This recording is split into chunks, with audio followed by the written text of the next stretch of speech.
Hello, hello. Thank you so much for listening to this week's episode of Hotter Than Health, officially the first episode of 2022. I'm so pumped. If you are like the majority of the world and 2022 is a year that you wanted to focus on you, focus on your health, your digestion, your skin, your wellness, there's no better place to start than in the mornings. Your morning routine is the way you start your day, and it is, as I always say, the absolute most important part of setting up a healthy routine. Right now, my morning routine as of 2022, I have it written down on my board. I try and knock out at least 4 of these items, but on an ideal day, I'd get all through all of them. Wake up, I'll still do my 32 ounces of room temperature water with a little pinch of pink Himalayan sea salt for electrolytes. And then I will do maybe a cup of hot water with lemon, but I will then follow it up with a half calf or a decaf latte. And followed by that, I always do my Organifi green juice powder. If you follow me on social media, then you know that I travel with this green powder. I take it every single morning. I am obsessed.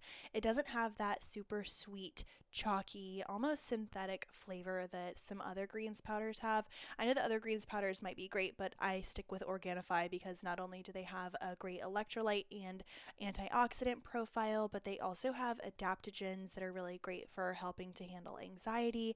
They've got a ton of different nutrients and minerals and vitamins, and the way you start your morning with these nutrients and vitamins is going to be the way that you fill in your nutrients and vitamins for the rest of the day. So if you're starting out your day with greens, you are always more likely to select healthier options throughout the day, because if you're starting your day with a donut, then you're like, the whole day's a wash. But if you're starting your day with a greens juice, then the donut can come alongside of maybe some steamed veggies, or maybe, maybe you just choose the half side of fries as opposed to the full side of fries. But it just allows you a little bit more consciousness when you are making other decisions throughout the day, because a lot of those nutrient gaps are already filled in.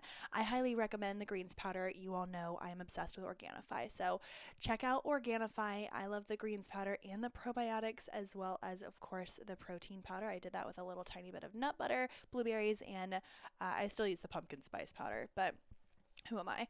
I used that on my oatmeal the other day and it was fantastic. But make sure you check out Organifi.com/HTH to get 20% off if you have been waiting to try it. If you've been waiting, this is now your time. Again, it's Organifi.com/HTH for 20% off at checkout. Highly recommend if you're looking at improving and elevating your lifestyle and optimizing your digestion. Check out the greens powder and the probiotics. It's Organifi.com/HTH to get 20% off at checkout.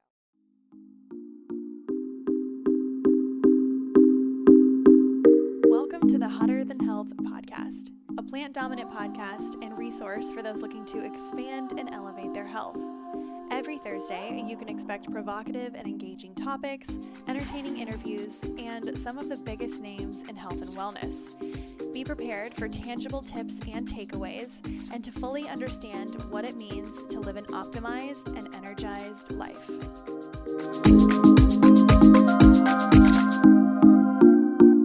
Happy 2022, everyone. Thank you so much for listening to this week's episode of Hotter Than Health. We're a day late, but we're always there. We're always just getting there, and that was what I committed to 2022.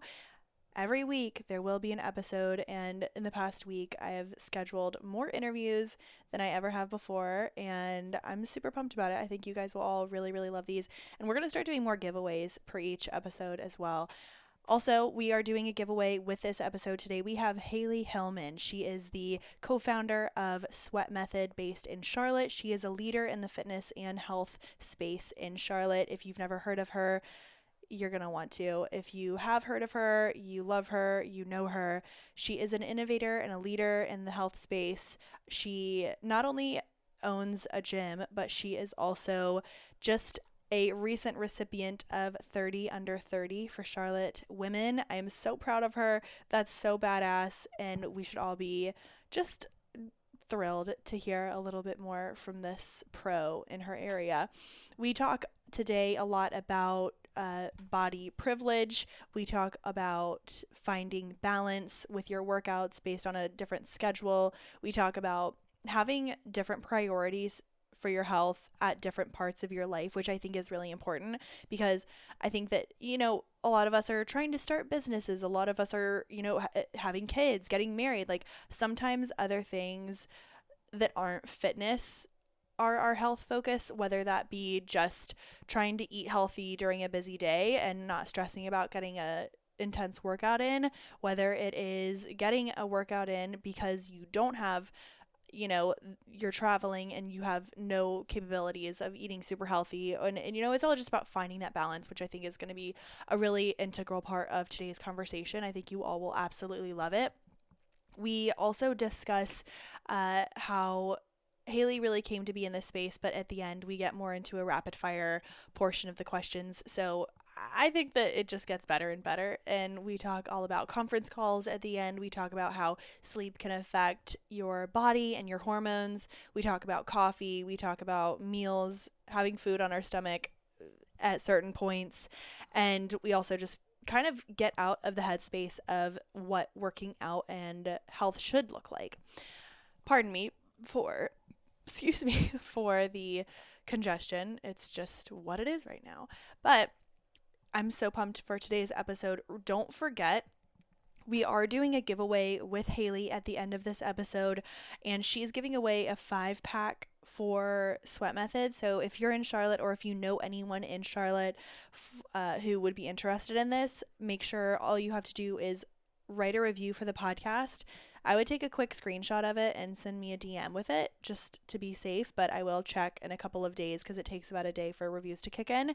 But write a review for Hotter Than Health. Just go into the little purple app for Apple iTunes or Apple Podcasts. Leave a review. Let us know your favorite part of this episode. Follow Hayley and myself on Instagram and you'll be entered to win. And I'm really pumped because her studio is beautiful. They just opened up a coffee shop inside. They're looking for more locations. Like, it is just up and to the right with them. So well done. And for anyone who is curious, nobody is. My New Year's was great. I hope everyone's was really fantastic. We were in Lake James with some friends. I'm very much into puzzles recently. We played a lot of pickleball. We went for a hike. I had so much gluten, so much dairy. It was just the best. And I will say this was the first New Year's Eve whole holiday where I was not hungover once. There was one day after New Year's Day that I was a little groggy and tired, and we also just had to sit in a car for the whole time, and I was honestly constipated, which is not great, but I got right back into it, started taking my green juice powder, and my sleep schedule got to be a little bit more regulated, so we're back. We're 10 out of 10 over here. But yeah, that's how everything's been going over here, and there's a lot more on the back end, but I won't bore you with that right now. But so excited to have Hayley on the podcast today. You all will love her, and if you haven't checked it out already, make sure you listen to episode number 41. It's called Unhealthy Food Relationships, Mindsets, and Morning Routines with Halle Hillman. She was our special guest a couple of years ago. So check out episode 41. You can scroll all the way down and check that out. But without further ado, we have our beautiful guest of the day, Halle Hillman of Sweat Method. Welcome to the podcast. Okay. You've been on the podcast before, Hayley, and I know I want people to go back and listen to that episode because we went deep into your history. But for those who are just tuning in for the first time, give a brief bio on yourself, how you came into the fitness and health and wellness industry, and just a quick, in a nutshell, who are you? Yeah. Well, hello. Thanks for having me back. I'm super excited to be able to chat again. I'm going to try to wrap this up as simply as I can, but I pretty much grew up in the health and fitness industry, and my parents were both in it. And I hated working out. I hated anything fitness. I hated anything, wellness, health, whatever it was back then. And it wasn't until I was later in high school that I wanted to lose a few pounds for prom, like most high schoolers or college girls do, or anything like that. And I decided that I was like, you know what, we're going on vacation. I want to eat super clean. I want to work out every day. And I ended up doing that. And I just noticed how much better, not only I looked to me, but I also felt like I had energy. And so with that, I just decided like, I'm just going to keep going. And I built this lifestyle for myself that I loved. But what I didn't realize at that time was it was like the totally opposite end of the spectrum, right? Like you're working out every day, twice a day, you're eating nothing but just clean, whole foods, just one of those lifestyles that you get so excited about, but you unfortunately just overdo it. And at that point, I had been given so many opportunities and I had been given so much like, oh my God, you look amazing and you're doing this and I want you to train me. And I think at that time in my life, it was so great for me because I was progressing into somebody new and I really needed that push in my life. But looking back, I obviously noted where I went wrong and where I can now lead other people to notice those habits and those triggers and everything like that. So after a couple years in that, where I went from, losing over 45 pounds, I went through a really deep, dark lifestyle change and just gained it all back. Plus, not only physically really hurting myself, but just emotionally, I was in a dark place. And I started noticing these things around me that were changing. And I really had to kind of grasp, okay, what does wellness look like to me? What does fitness look like to me? And it was really cool for me to step back when I got to that point in my life to make that decision on, okay, am I going to go back and repeat what I did the first time? Or am I going to try to do things a little bit better and more sustainably? And through that, I noticed not only things that I felt I did really wrong, but also things that I've noticed everybody else around me thought were right. I thought, it's the typical stereotypical, you have to eat a certain amount of calories and you have to work out so many times. And that's what really progressed me into finally figuring out what health meant to me, what wellness meant to me. And I really made a commitment in my life to help other people realize that as well and kind of change the stigma of health and wellness. And, it's not what you typically think of. And I think that we're finally moving into this movement of sustainability and focusing more on inner work than outer work. And yes, I do promote movement and a great healthy relationship with movement, but I also support giving yourself a break. And so that's been a really cool thing for me to kind of dive into and also work with other people, not only in my own gym that I co-own, but also just whenever I'm talking to people in daily life about their habits and their eating cycles, and it all encompasses one. It's been really fun, but also challenging for me to kind of look back and see everything and all the steps that I went through in order to get to the place that I am now. And then also where I'm at now, seeing where I can grow from here and where the industry is moving and where people are progressing into. That's really what is really fun for me right now.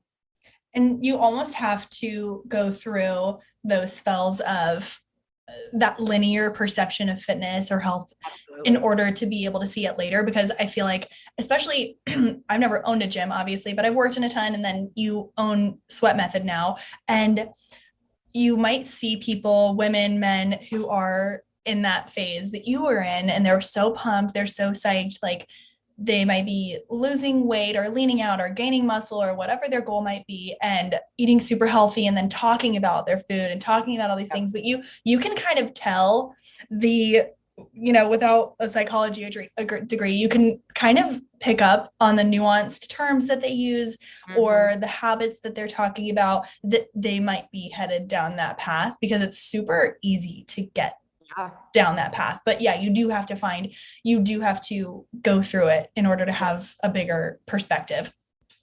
Absolutely. And with that, let's say you're at your gym and which we're going to talk about, but let's say we're at Sweat Method, and Jasmine comes in and she's been there for 6 months, and you've seen her progress. You've seen her really transform her body. She's so positive when she comes in, but you start to notice that like maybe she's talking about not going out on the weekends anymore. She's not talking about hanging out with any friends. She's not talking about her family, and she's only coming in like twice a day doing her thing. Obviously, it's not your job to be a therapist or to diagnose anything, but what would you say to someone who you might notice is in that space, or you can tell is heading towards that space, or what would be some quick things that you might see? Well, it's really interesting you brought that up because I was just thinking earlier that I really hesitate with giving, and I'll circle back to that in a second. Like, I hesitate with giving people compliments on their physical bodies, but I also work in a fitness studio. I work and I know how it feels to work your ass off and want to feel good, but also want to look good. And I know that I can tell who is really putting in the work, but I think that I also can tell who, like you said, is in here all week long. And I can tell that their lifestyle habits are really something that's not sustainable. So that's when I would kind of hesitate to even say anything positive, more so about like, oh, you look so great, even though I know that that's a great thing to hear, because I remember being there and I remember working my butt off and eating super, super clean and doing so many things that I know was not sustainable, but I got so many compliments that I just kept living for it. So with somebody like her or anybody who's listening to that, like for me, I sit back and I'm like, what are you doing this weekend? Oh, you're not doing anything? Like, is that something that you feel like you can sustain long-term? And not so much call them out, but just say like, oh my God, are you going to have a drink this weekend? Like, are you going to go out and like whatever your lifestyle looks like, is that something that you can see yourself doing in a year, 2, 5 years? And I know everybody's got a different lifestyle, right? Like my lifestyle is going to be different than a mom that has 5 kids. And so I really try to work, and I did health coaching for 2 to 3 years. And I had a lot of different clients that I had to work with their lifestyle. And I noticed that I was starting to really notice, I was starting to talk more from my perspective. I'm like, well, this is what I do. And I realized that not everybody can figure that out. Right. When I started working at this studio, I was working long hours and I didn't know how to deal with that as much as I thought I did. And so it was fun for me to challenge myself, but I always sit back and I ask people like, what do you see yourself doing in 5 years? What do you want to do? And if that is something that you can sustain and you truly think you can, and I will ask them, like, is this something that you want to be able to do? Do you want to be able to work out 7 days a week for the rest of your life? If that's so, then like, maybe let's figure out if that's something that you can do. And if it is, then like, let's scale back to maybe just 10 to 20 minutes per day. If that's right. Exactly. I think that that's the hard part with people. Cause I also know how that feels when I've been doing everything I can. I've been working my butt off and I'm seeing results. And then somebody comes to me and it's like, just wait for another year and a half. I'm like, what? Screw you.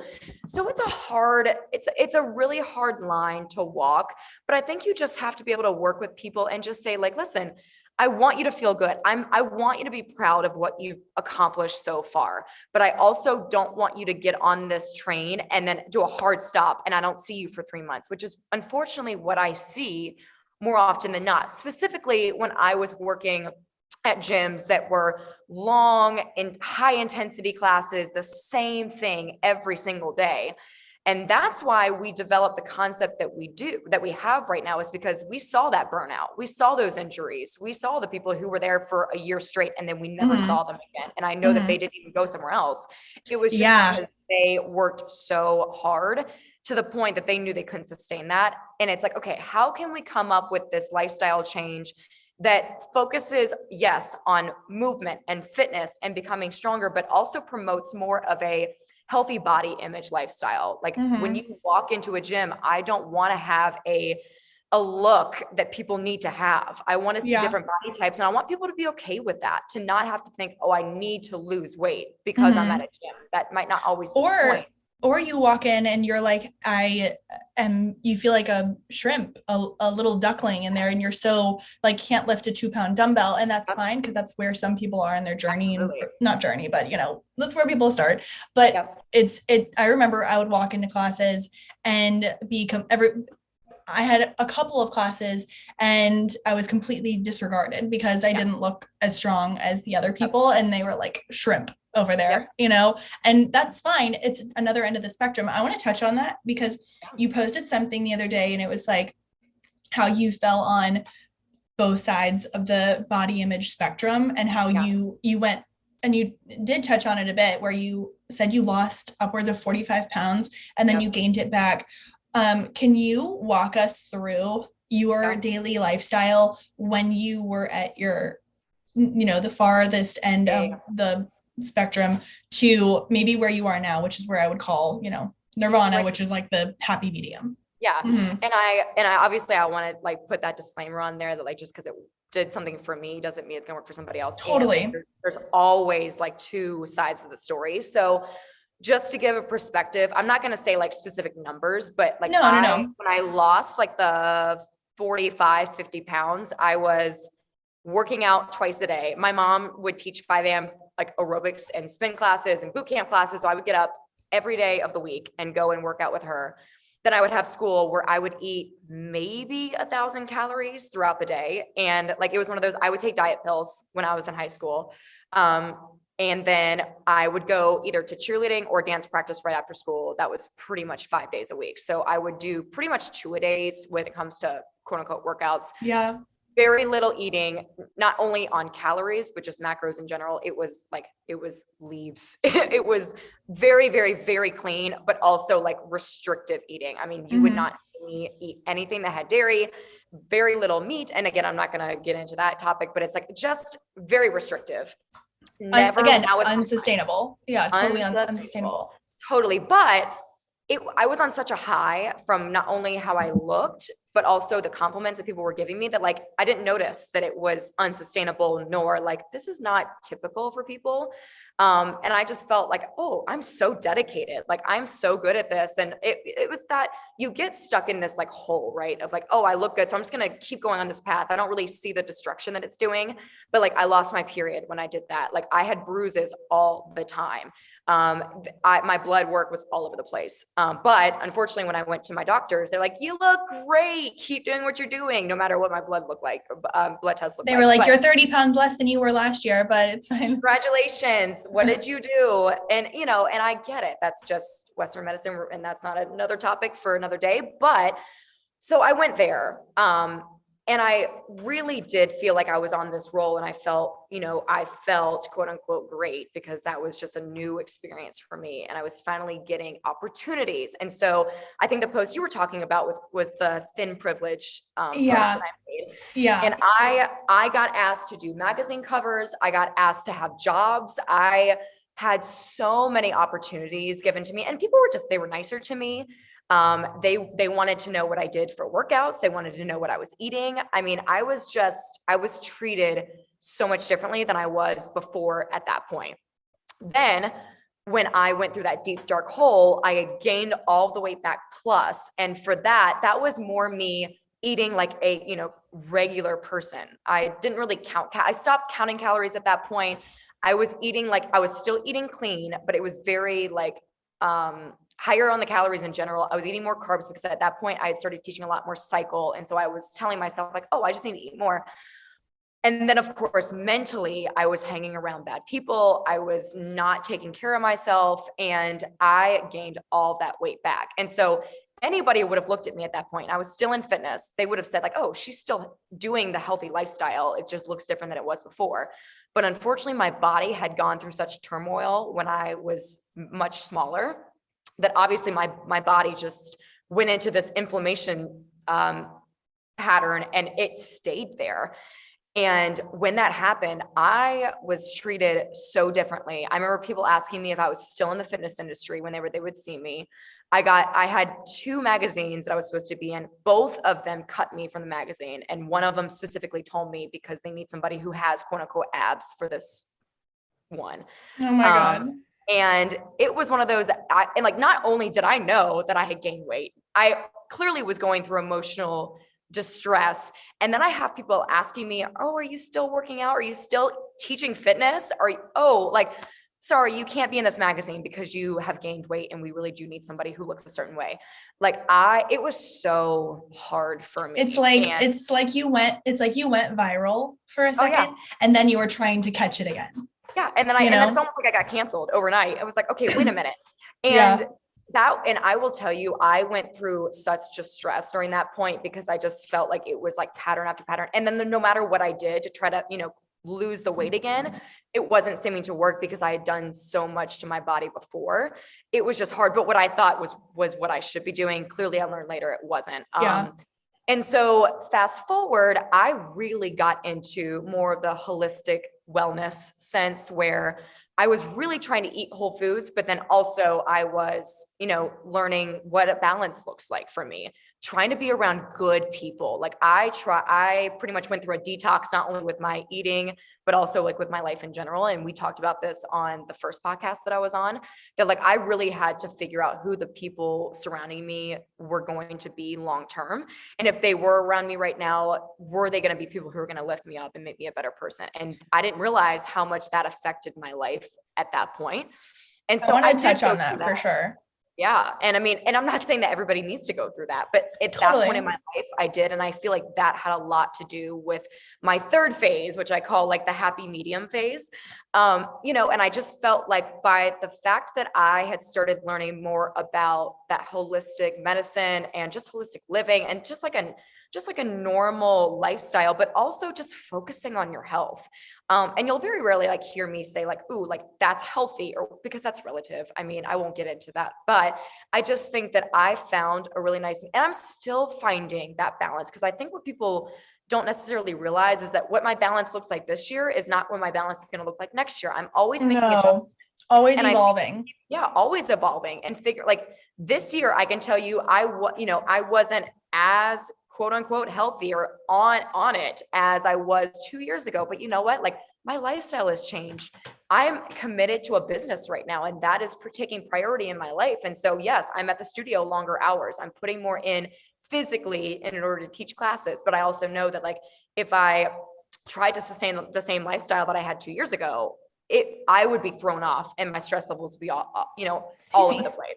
Bless you. So I just think that people need to also go back to, okay, learn to pivot a little bit in your life. Know the foundations, know what makes you feel good, be around good people. But at the end of the day, you're going to have to make sacrifices in some ways or others. And like we always say it during holiday seasons, be okay with going out more, be okay with possibly drinking a little bit more, eating a little bit more, having more festivities in your life. But like, know that foundation is always going to be there. And it's kind of the same thing. Like what your festive lifestyle looks like around the holidays. Like, what does that look like later in the year for you? Yeah. How can you balance it out? Also feeling good, enjoying your life, but knowing that like you feel as good as you can in that moment. And it's all about making those decisions at the end of the day, and having certain focuses in your life. Totally. And that's huge. You mentioned, you were like, yeah, well, now I am running a business. And so your lifestyle and your priorities are different. It doesn't mean, I think that it's so often that we think, oh, well, since this changed, I'm programmed to think, well, if I don't do a specific workout in the morning and then have a smoothie, and then my whole day is off. My whole routine is off. And I always tell clients, they're like, well, I really need to get back to my morning routine. They'll roll out of bed and they'll like just get on with their day after 2 minutes. And I have a whole checklist of like 7 different things that make me feel really good. It's like a green juice, meditation, breath work, whatever. And I say, I will turn my computer screen towards my checklist. And I'm like, I will try and do 2 of those things, at least 2. And I think that otherwise we just set ourselves up for nothingness, but not nothingness, but we lose confidence. And then this whole spiral happens. So when we're talking about, I think this is a very appropriate topic for 2022 or like the new year. We are the 5 people that we spend our most time with. And I'm a full firm believer in that.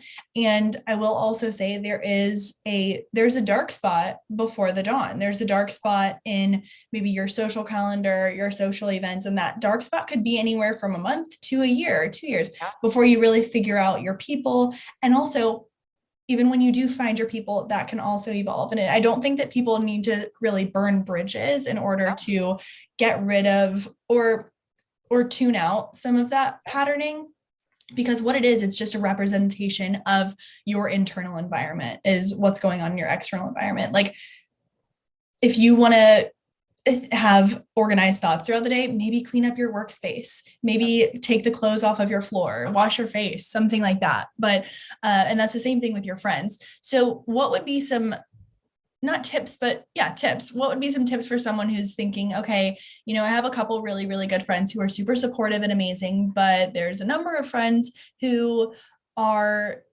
partying all the time, not in a bad way. It's just not in a way that I want anymore. What would you say?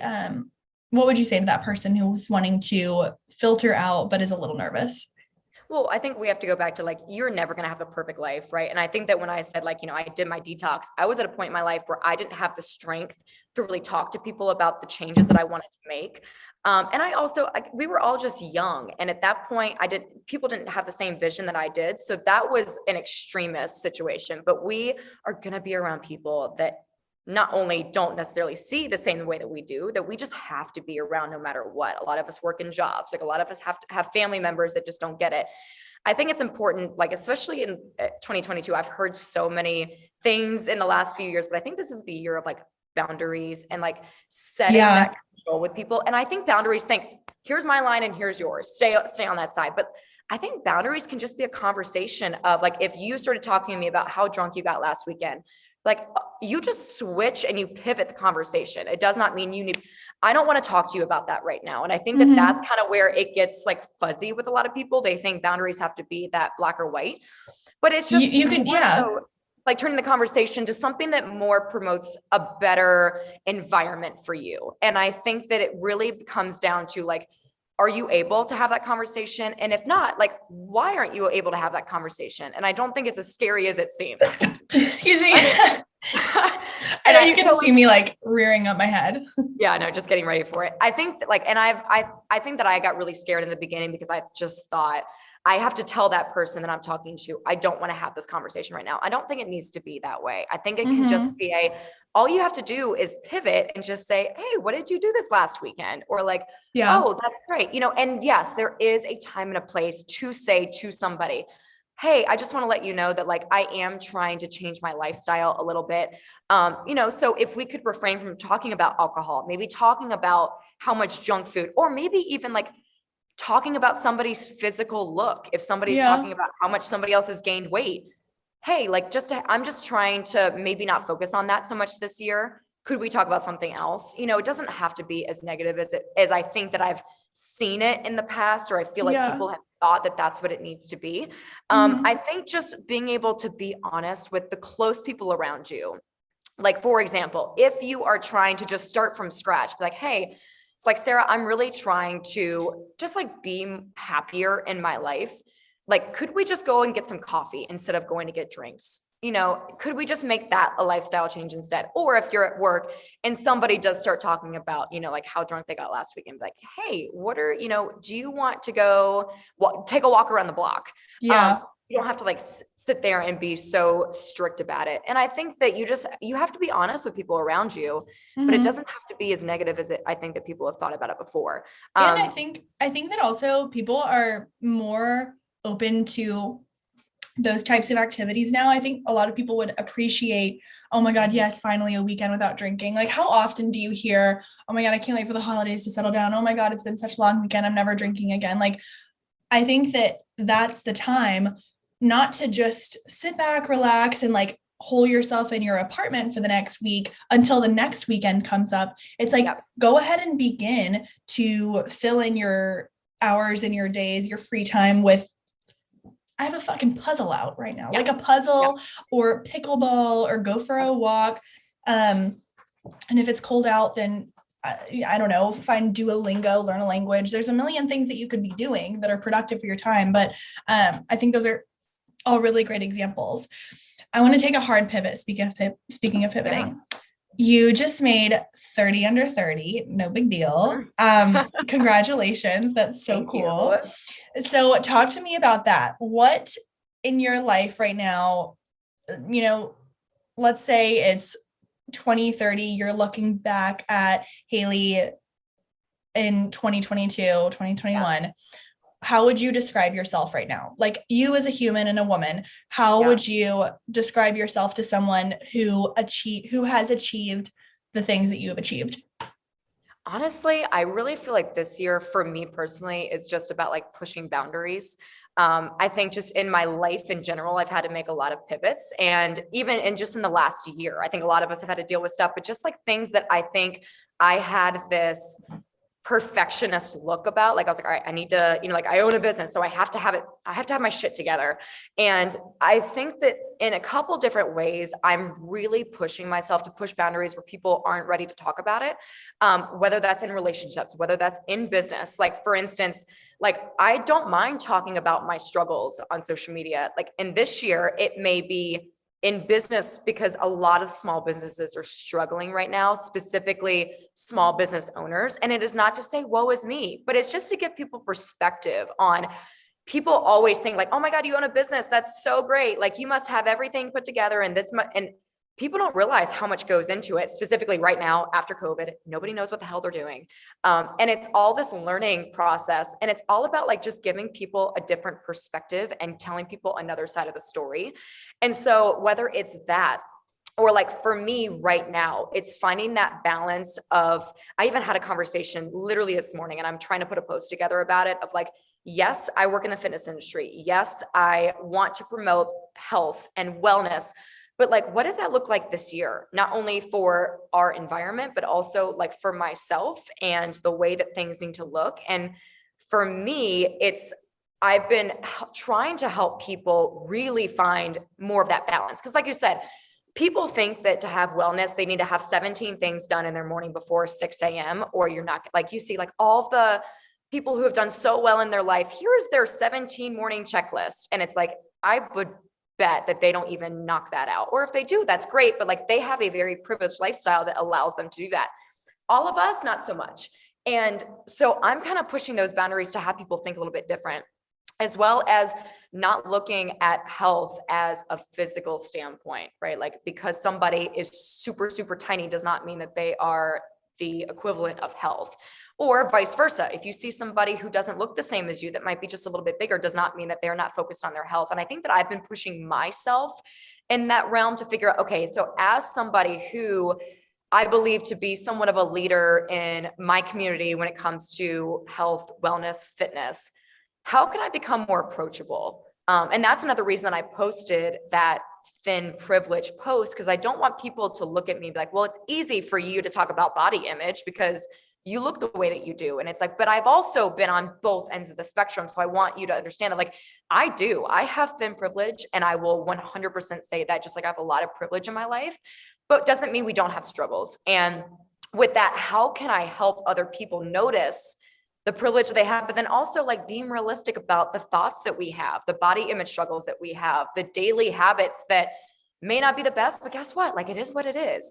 Mm-hmm. That's where I'm really trying to push my boundaries in a way that society has told us not to push. And I struggle with that because I've always tried to do things the right way and had this perfectionist outlook on life, and tried to somewhat stay in the status quo, but kind of just like smallly, slightly reaching out a little bit. Mm-hmm. Like, I really want to push myself to do things that other people are not doing at this point, specifically in the health, wellness, and fitness space.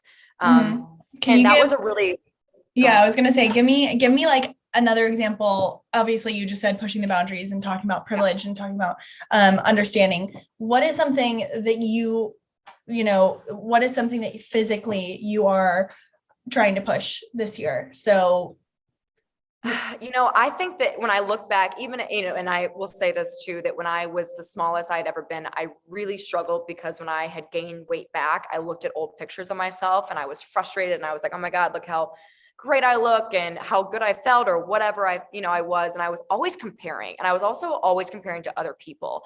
And I feel like that's what I've been doing. And I think in the fitness world too, we have so much pressure, and you taught fitness, you still learn the fitness industry. Like, I think there's like this small competitiveness between fitness people, right? It's like, you look at them, they're like, well, they're teaching classes. Oh, and then they're going to work out 2 hours a day. And like, I find myself getting frustrated because I can't do that right now. I can't work out as many days of the week as I used to be able to. My lifestyle doesn't look the same as other fitness instructors or other people that work in the fitness industry. I don't have the body that you see people that are like full fitness, like the crazy muscles, that like shriveled abs, like that's, and I've tried, and it's one of those, like, I'm happy with the way that I look right now, but I still notice those thoughts every time that I look at somebody who might have that lifestyle. Totally. And I have to remember, like, I am going through something, AKA owning a business, having more stress in my life, having just things that are going on with me in my life in 2022 at the beginning Mm-hmm. are not what other people are going through. And I think that comparison culture is hard. It's so hard. We're here, we're in it. It's not really going away. Yeah. But it's me noticing those things. And really it's just at the end of the day, not looking at myself and looking at somebody else and being like, oh, well, whatever they're doing is clearly working better than what I'm doing. It's Totally. like my life is different right now. I'm owning what my lifestyle looks like right now. I'm doing the best that I can. Mm-hmm. And yes, of course, make small tweaks, but at the end of the day, is that going to cause me more stress? And then I know at the end of the day, that stress is not going to help me with anything that I need in my life. And so I think it really is going back to that balance. And it derails any consistency that you do have when you compare. And you're like, oh, well, this person, they don't do protein in their protein smoothies. And they say that they feel light and fresh and good, but okay, so I'm going to try that. But you've been doing your protein smoothies, you've been doing whatever. And then you find yourself starving right before lunch. And so you're eating more and you're binging and all these things. And that's something that I wanted to tangent on just a little bit is what does your exact day-to-day look like now? I think that a lot of people who see you on social media, they see recipes, they see, even though you'll show up on the camera and be like, it's been a hot mess today. And you're throwing things together from Trader Joe's, whatnot, but it's still aesthetic. It's still nice. You're still showing what you want to show. But so I want people who know you, who don't know you, to hear what your actual day-to-day is as a business owner, as someone who's trying to figure it out, anyone who could really benefit from that. So from when you wake up to when you go to bed, what's the day like? Yeah. And obviously every day is a little bit different, but for the most part, fitness people in this world, our schedules are all over the place. Cause we have early mornings and late nights, and usually at the middle of our days are either open or it's just getting work done. So for me, typically up around 5 or 6, because we have classes in the morning, and, not every day I have to get up that early, but typically that's what I do. And I have trained my body to not do breakfast, and I'm hating that about myself right now. It's usually a grab and go, some sort of bar and a coffee, cause I just need to get in there. And usually I'm being physical in the mornings with either coaching, and I'm in and I'm working around. So I can't eat a bunch of food at 5 a.m. like I used to be able to. So again, going back to that, at one point in my life, I was great about doing breakfast and I was able to do that. But right now it's more of a grab and go snack with my coffee. And I get in here and I'm either taking a workout or I am teaching a class. And our classes, and we can talk about this later, are only 30 minutes. So that's another reason that I love taking the 30-minute concept and teaching, because I feel physically I'm not under as much stress as I was when I was teaching 3-hour-long classes back to back. No matter if I'm taking or teaching, it was just a shit show. And it was so hard for me. It is so exhausting. Crazy, mentally and physically. It was a whole thing. My hormones have never been so fucked up in my whole life.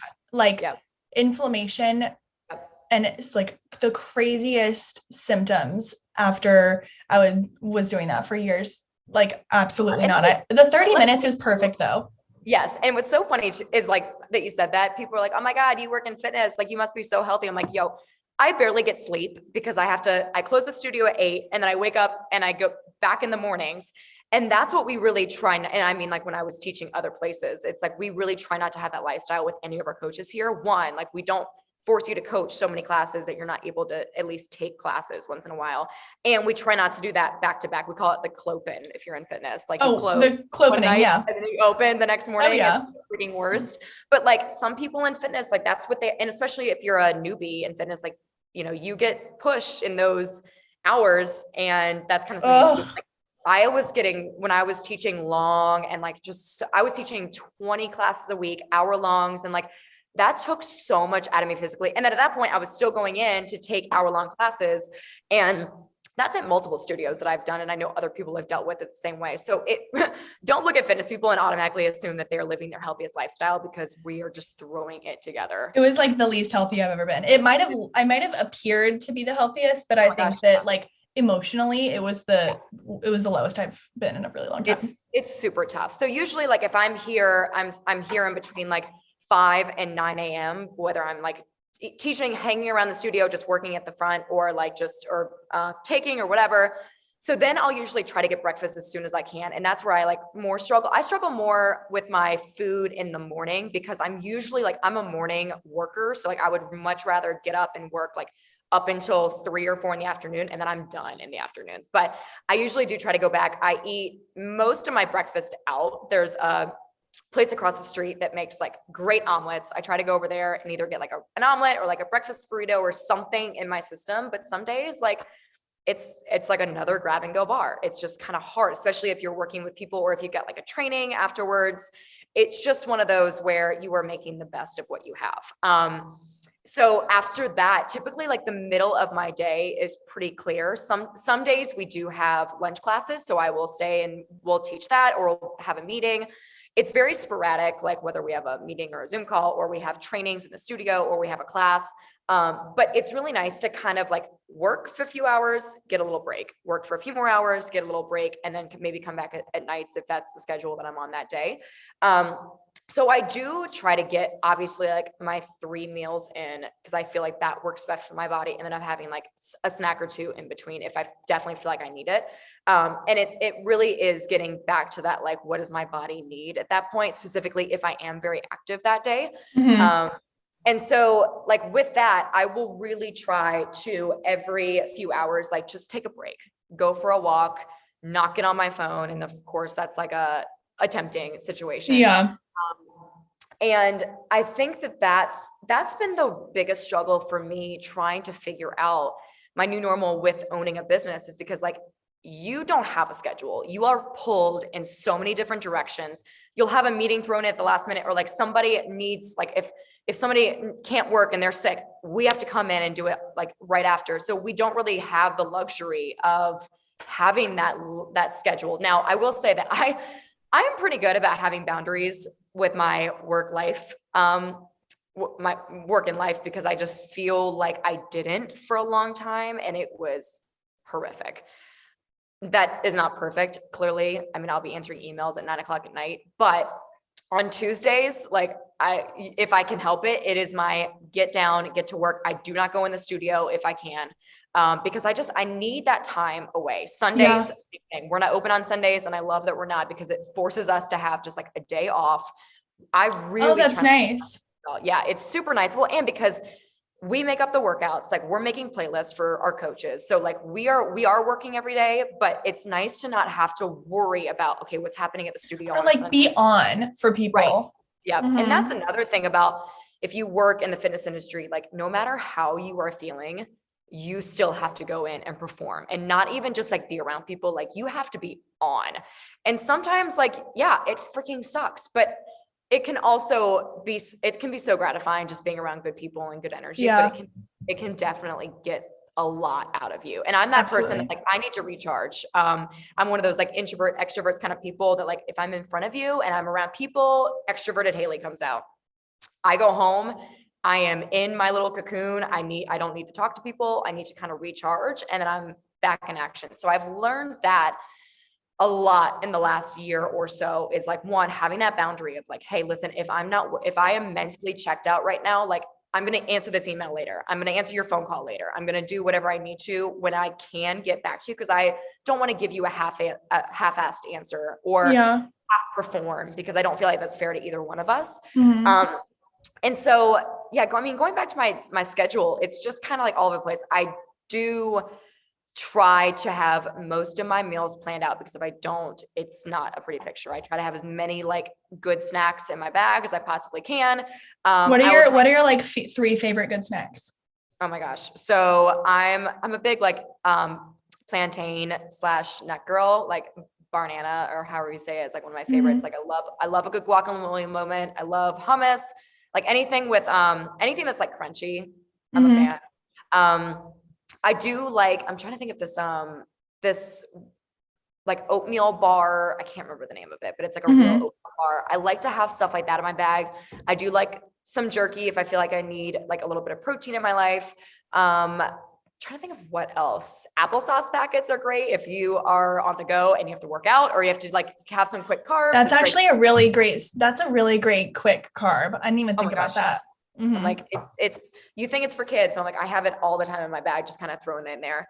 But you know, what's really nice about like Charlotte, especially like South End, is we have so many really good, like smoothie bars or places you can just run in. Like literally across the street is Flower Child, and Flower Child's one of my favorite places. Cause like, you feel like you are getting a better quality ingredient. Wait, I want to know. So a lot of people who listen to the podcast are in Charlotte, and they're definitely going to know about South End. What is your go-to order at 8 and Sand and your go-to order at Flower Child? Yeah, so 8 and Sand, everything there is phenomenal. I want to say it's beautiful. Clearly, I'm not doing that. The breakfast bowl is my favorite. If you go for breakfast, absolutely my favorite. I love it. I love their Cobb salad. I have not had their Cobb salad in forever. And then if you want like something like hearty, thick, their chicken sandwich, whatever it is, it's got like this avocado. It's just like an avocado chicken, and I think like a little bit of like a pesto thing, and just do it with a side salad. If you need more for your meal, my favorite. And then, yeah, oh my God, everything there is so good. It was beautiful. Just like use like great quality ingredients. If you can ever go for dinner, their pizza is phenomenal. Okay. So probably my favorite pizza that I've ever had. There, and then Flower Child, for like a quick lunch, I love I think it's like something turkey wrap. I can't remember what it's called, but I get it all the time. It's just like whatever you can see on there. It's just a turkey wrap. That's really good for like just like a quick lunch. Usually for dinner, I'll do their salmon bowl, where you just like salmon. And then I usually get their broccoli. I'm obsessed with. And then their sweet potatoes are unreal. So usually it's like salmon, broccoli, and then the sweet potato for dinner. Yum. Perfect. Oh my God, that sounds so good. Well, also, what are your thoughts on caffeine? Because I remember when I was working in the studio, I would have to like do caffeine fasts because it became far too much. I was just way too overstimulated, and my hormones were shot, like bye-bye. And so caffeine was it's been a no for me. So what are your thoughts on caffeine? And then what is your sleep like? And I have one more question for you after that. So it's funny because we actually just had a coffee bar move in. So at our studio, we had two rooms, like two studios. And with our next location, we want to create one just big room. So we wanted to make sure that we could alternate the classes in one. So we had our other studio open, and Jasmine with Wild Roots, who just moved in, she was the one who had like a coffee cart, and she would just travel around Charlotte. And is she with the bags? She's with the bags. She has the bags that are like personalized. It's super cute. I love, and she makes all of her homemade, like she does all of her homemade syrups. She uses Enderley coffee. So it's an organic coffee, the nicest person ever. And she would just park in our lot all the time. And our clients loved her. She was phenomenal. And so we just approached her one day, like, listen, I know you wanted to open a spot.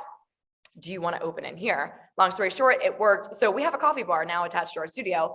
But going back to like the initial question with caffeine, I personally have no issue with caffeine as long as it is, of course, not over consumed. I think if you're going to do coffee caffeine, like one cup is great. Two, if you are feeling it. And I also think that like time of day obviously works. Mm-hmm. I've had to tell myself this too, but like on an empty stomach is a no-go. If you are ever going to do coffee, like if you can throw some sort of fat in to really like just make it a little bit better for your blood system, like, you know, if you can. And I've always said, I'm like, I understand that there are people out there that really, it's just like breakfast is a no-go for them. They can't do it. Like if you're going to do it, like make it into like some NCTs or something. Yeah. I'm like, I'm not going to be the, butter, whatever is it called?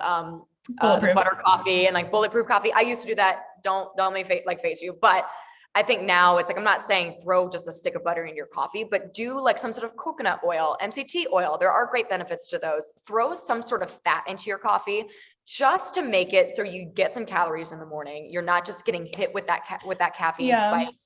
Especially if you are just a high stress person, like if you wake up and your mind is already racing, I think a lot of us are, or like you've got kids running around and like you already feel or you're like anxious. You're anxious, your cortisol is rising, like you feel like, oh my God, I'm just thinking a mile a minute. Try to switch to some sort of like a matcha. Like I know that it's hard for people to just cold turkey. Even like a half calf. You can do like a deep half. It's the best. Yeah. It's like, just don't do it as much. Or like I said, try to do it with some sort of fat, so you're not getting hit with that caffeine spike. I think if you are just depending on coffee all day long, like that's just something you need to step back and ask, like, okay, am I just not getting enough food in my diet at that point? Like, am I just like, do I just feel like I'm drinking? A lot of people that I know, and I've done this too, where you're like, you just drink it to drink it. Like, it's just a habit. At 2:00 every single day, you have your coffee, and like, there's nothing wrong with that unless you were already overstimulated and then you throw that on top of it. You just realize, like you said, your hormones get out of whack, whether you are a male or a female or whatever. I just think that it's hard for a lot of people, but I think we depend on it. And that's where it becomes that toxic thing to me, where it's like, if you are depending on coffee to get you through your day or even through your morning, just take a step back. And if you're having trouble sleeping, like that's another thing. Yeah. Go to the sleeping thing. Like, if you're having trouble sleeping, really look at your caffeine intake throughout the day. And I mean, like, it's hard for people, but I think that that's one big thing that I see a lot of my clients, like, just depending on it. And then they're not getting sleep, or they're getting disturbed sleep off and on. And it's like, that's a big culprit for a lot of people. Or you're getting like shitty sleep and then you're chugging coffee on an empty stomach so that you are able to go do this high intensity workout class. And then it becomes counterproductive. And then you're like, your body is working against you. And with that, so I completely agree with the coffee. It puts you in a state of fight or flight if it's past a certain amount.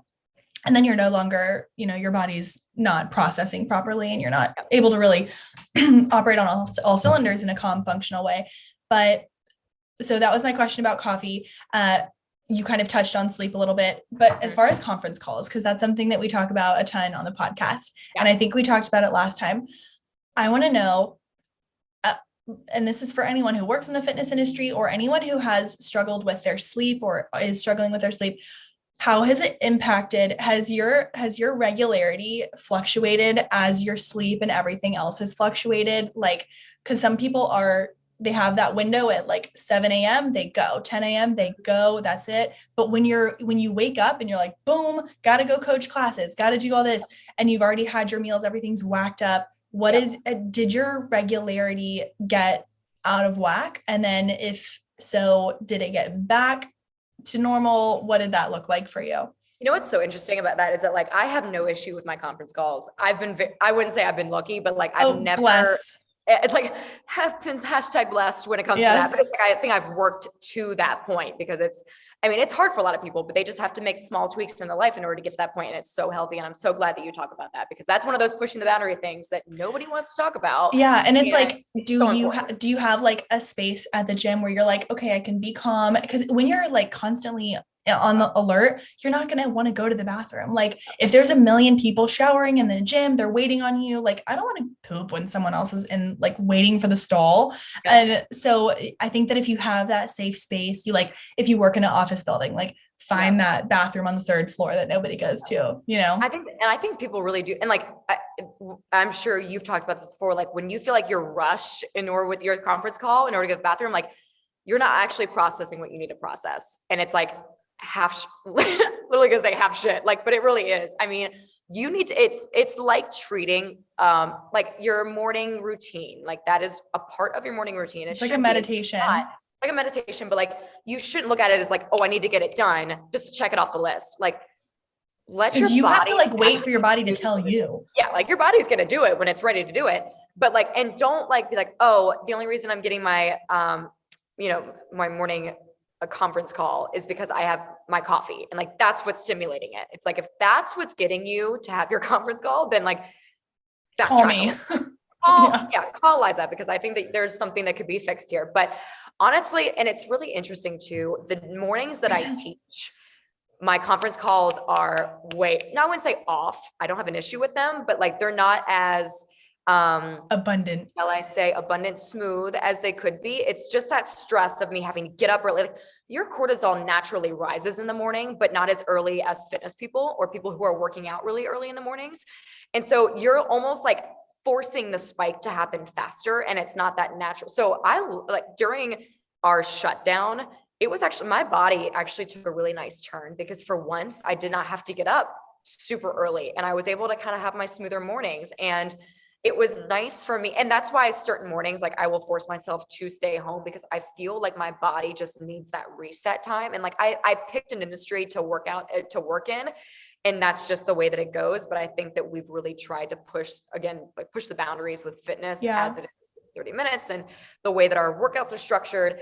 But I do think that the more stimulated you are in the mornings, the less natural it is for your body. And so it's really important to really like have a second for yourself to like let your body process what it needs to process. Don't feel like it is rushing itself. Don't force it. Do what needs to happen. And I think that like that happens too. People have asked me and they're like, do you have to go before you take workouts? And I'm like, my dog is farting so loud right behind me. God. This is such funny timing. I'm sorry, keep going. No, like that was so loud. Just adding paid advertisement. Thank but like you, even with like morning workouts, people have asked me like, do you have to go beforehand? I'm like, that's your body's natural response to stress in general. Like you're getting ready to do a workout. Yeah, let your body do what it does, but don't count that as like your morning go, like have something else that really like promotes that, because I think it's just added stress. Your body is just building up and it needs to release it in some sort of way. So like, don't be embarrassed if that's you and you have to go to the bathroom before you take a workout, specifically like a high intensity cortisol rising type of workout. And that's why I will also, and I know you agree with this, like not every day needs to be that high intensity cortisol rising type of workout. I think that we have, as a society and fitness, have thought like, yeah, the harder, the longer, the better your workouts are, like the more you're going to get out of it. And I think just going back to the foundation and the basics of how your body processes everything, you are going to get so much out of having that balance, just like everything else in your life. And I think we just overconsume so many things because we feel like it works at first. And that's why I think that going back to when I lost all that weight, I was so excited because it was working and I was seeing these results. And it was like, okay, long-term, my body took a beating because of it. And I just thought like, ooh, it worked for, the first few months. So like, I'm just going to keep doing it. And that's why, it's like we can't live off of breast milk, but we could for a certain period of time of our life. That's not happening anymore. Like we have to move. We don't do that on other things in my life, but like we seem to think that if something works, more of it is going to be better. And so that's why, so at Sweat Method, for a little background for anybody who's never been to us, we started doing 30-minute workouts way back when we opened back up after being in the shutdown. One, really because we needed to get through people faster. We were so busy. We didn't even really think about it being like a long-term solution, but long-term, we realized like one, the lifespan of somebody with like a client with us was so much longer than I'd ever seen before. They were realizing that like, they're not using their workouts as an excuse to eat, or like they were taking 2 classes back to back. Like we were trying to teach them honestly why they shouldn't be doing long workouts anymore, especially high intensity workouts for longer periods. Because if you look, that's not technically correct. If you're a HIIT workout for 60 plus minutes, it's not HIIT. And it's too much cortisol. Like your body does need cortisol. It needs to be stimulated. It needs a healthy amount of stress. And that's why HIIT can be good. But if you are doing it most of your week, like you could probably see way more of your results by doing something different. So that's why we have 2 different class types. We have HIIT, which is you have treadmills, bikes, rowers, and a floor station. It is a fast moving workout. You are going to get your heart rate up. You've got time to recover throughout the workout. It's only 30 minutes and you're done. We have our lit workout, which is actually more of our strength-based workout. You have weights the whole time. Like, yes, you have a bench and you have a slam ball, but like we are focused more on just like heavy lifting in that class. We're moving for 30 minutes, but we are not focused on how high can you get your heart rate right now. We're not even trying to, we don't promote calorie counting in our classes. We don't do any of that because that's not the focus. And our schedule, so like every other day, if you come in the mornings, it's lit, hit. So like if you're a morning workout person, you are almost forced to get every other class because we feel like that is going to be so much more beneficial for you than taking HIIT every single day. Okay. Or lit that's going to have you holding heavy weights. You don't necessarily need to do that every day of the week. But then also people who just like to work out in general, like they can come here more often, but we are also promoting, go out for a walk, please. Go somewhere and do a yoga class, go stretch. Like, do not think that you need to be in here. And that's why we also don't open on Sundays. Is almost a forced rest day for people who do come here for the majority of their workouts, because we want people to go and enjoy and not even worry about taking a workout one of the days. If you want to go for a walk, that's great. Get outside. if you want to go for a light run, whatever, but do that outside, take it easy. Some days of the week, like we really push that because we feel like it's so important, and it's just going to help the longevity of your fitness routine / wellness routine. Completely agree. Couldn't agree more.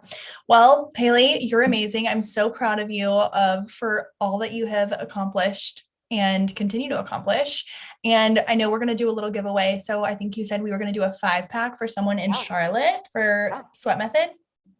Absolutely. Right? Let's Perfect. do it. So all you have to do to be qualified to win this 5-pack for Sweat Method, which is in South End, all you have to do is follow Sweat Method and Eliza G Wellness and Hotter Than Health on the podcast, and leave a review. Since this is a bomb ass giveaway, we'll do a little bit more. Got to work for it, guys. So go on to Hotter Than Health, leave a review, and you'll be entered in to win. This is better for Charlotte people, I think. But if you know anyone in Charlotte, you can always win and give it to them too. But I just appreciate you so much. Where can everybody find you on social media, and give us one resource that you have been loving lately?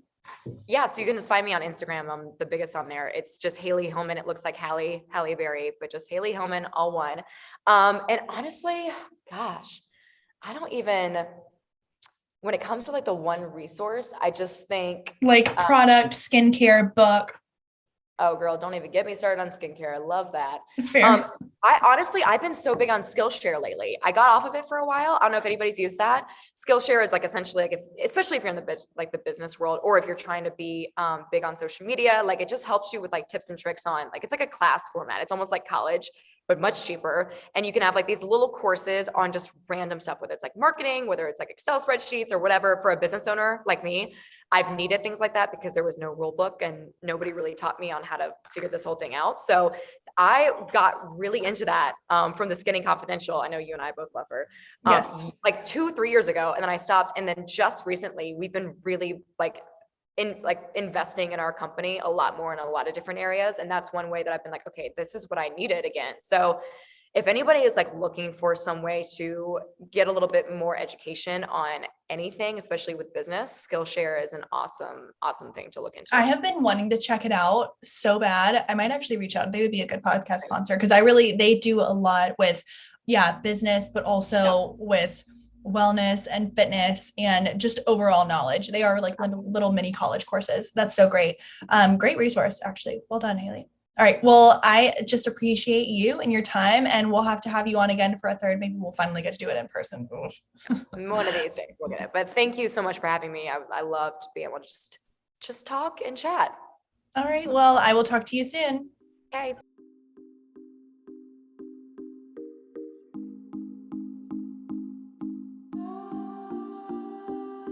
So much for listening to this week's episode of Hotter Than Health. Remember to like, subscribe, and share the podcast. It is the best way to grow a natural audience, especially by leaving reviews. Hop on over, and then you can also be entered in to win a 5-pack from Sweat Method, like we said before. And at the end of the podcast, it is a great studio. I hope you guys all enter in to win, and best of luck. And I'll talk to you guys next week.